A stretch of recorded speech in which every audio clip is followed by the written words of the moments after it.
What's up, meta nerds? This video is all about the Talz species. They are classified as sentient, which in Star Wars means that they're able to reason, speak a language, and use tools. They hail from the planet Azloc III, a snowy outer rim world with over 500 million Talz, but they also set up colonies on Orto Plutonia and Hoth.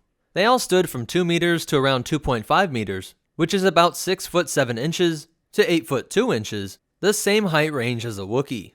And they are not really that heavy, with an average weight of 90 kilograms, or 198 pounds, putting them in the normal weight range of a 6'4" human male. This is really strange considering that some extra body fat might be a great thing to have on a frozen tundra, but perhaps this just goes to show what a great job their thick fur coat did at keeping their body warm.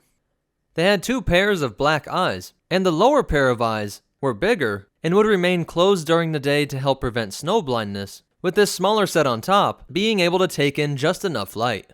Their planet had no moon, and so without a decent amount of reflected light, during nighttime, the Talz would rely on its larger set of eyes. Essentially, this is a very complicated version of a pupil and iris. Their equivalent of a mouth was a tubular organ called a proboscis, through which they could suck up food and water, and they could manipulate this organ to produce the high-pitched chirp and buzz sounds that made up their language, which was called Talzi. As you would expect, this language was almost impossible to reproduce for other species, making protocol droids almost essential for communication. When they were discovered by other species, and they began to integrate with other societies, they had a big problem with being perceived as both violent and as thieves.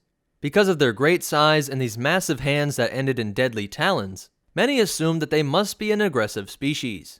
The Talz were feared and avoided, but they were actually a very calm and kind people who rarely ever went to war. The idea that they were thieves came from the fact that the Talz never developed a concept of property rights, as they lived in communal tribes in which everyone shared the food that was gathered and the goods that were produced.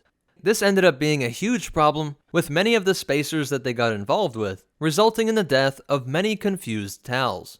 They had been involved with other spacefaring races since about the time of the old Sith Wars, and it was around 3900 BBY that they first started to colonize Hoth. And it was during the Cold War between the Sith Empire and the Galactic Republic that some Talz gave up their peaceful ways in order to get a part of the action.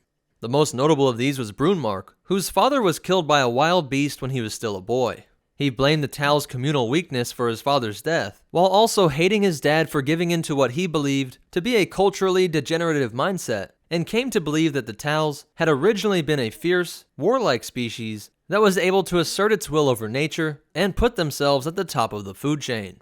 He trained with their primitive weapons like the spear, atlatl, and clubs, but the elders thought that he was getting a little too passionate. They denounced Broonmark for what they saw as a love of violence, something that really pissed him off, and so he brutally murdered the head elder. This got him exiled, upon which he joined the Galactic Republic military. Feltzellan was a Talz leader who got his clan to join the Republic fight, not through a love of war, but because he realized that the Sith Empire was a much greater evil. Broonmark's action during his time at the Republic bordered on war crimes, and when Feltzellan tried to confront him, the exiled Talz killed many of the other commandos, including Feltzellan and even a Jedi Padawan, before he defected and joined the Sith Empire. But this was seen as just a violent bump in the history of the Talz, and the only other time that they would be involved in any kind of warfare was during a struggle with the Pantorans. The Chiss wannabes saw the Talz as nothing more than animals, and felt that they had the right to do what they want with Orto Plutonia, a world that at this point had been a Talz colony for thousands of years. The intervention of Obi-Wan and Anakin helped to keep this world in Talz hands, but there were several clones who lost their lives in this conflict through the Talz superior knowledge of the environment, Narglatch mounts which were almost as fast as a speeder, and volleys of spears that could rain death upon the cold assault troopers. Though the Republic was exceptionally understanding and forgave them for their attacks on their bases, once the Galactic Empire was established, Palpatine showed that his rule was a bit different. Scouts had discovered rich mineral resources on their homeworld Azloc III, a logistical gift from the galaxy in the eyes of the Emperor, since the Talz were deemed to be a slave species that was perfectly built for manual labor. Most Talz were rounded up and sent back to Azloc III, and forced to work under the rule of Imperial officers, while any Talz found off-world was considered a runaway slave whose capture could get you a 5,000 credit bounty paid by the Empire. Despite this harsh rule, the Talz spirit was so strong that it got their overlord to treat them with as much humanity as he could, increasing their rations and refraining from any cruelty. But when he was replaced, the Talz were brutalized and their villages were burned down to try and re-establish a fear for the Empire.